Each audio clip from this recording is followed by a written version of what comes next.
रहमत से मुझे एक ऐसा बेटा अता कर जो इस दौर ज़वाल में तेरे प्यारे महबूब सल्लल्लाहु अलैहि वसल्लम के नक्शे कदम पर चलकर उम्मत मुस्लिमा और पाकिस्तान की किस्मत बदल के रखते हैं। आमीन। धन की कुर्बानी दरकार है, इंकलाब पर मेरा ईमान है।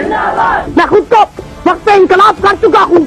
मैं इस्लाम दुश्मन ताकतों से दीवाना वार लड़ता रहूंगा। इंकलाब की तरफ यह आपका पहला कदम है। अल्लाह, आज तेरे करम ने मुझे सुरखरू कर दिया। तंजीम साजी और राब्तों के लिए दरिया की मौजें भी उनका रास्ता न रोक सकी, बल्कि वो अक्सर अपना साइकिल कंधों पर उठाकर गहरे पानियों में उतर जाते। ईसाई पादरी, मुहक्किक और दहरिये भी तवील बहस मुबाहिसे के बाद इस्लाम कबूल कर चुके हैं।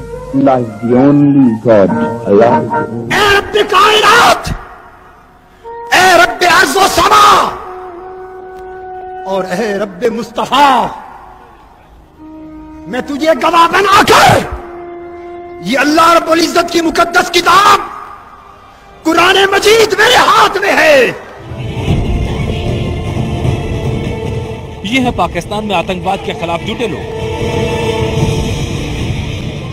इसे पाकिस्तान की कादरी क्रांति कहा जा रहा है। तुम्हारा मुकाबला किसी मौलवी से नहीं है, एक कानूनदान के साथ है।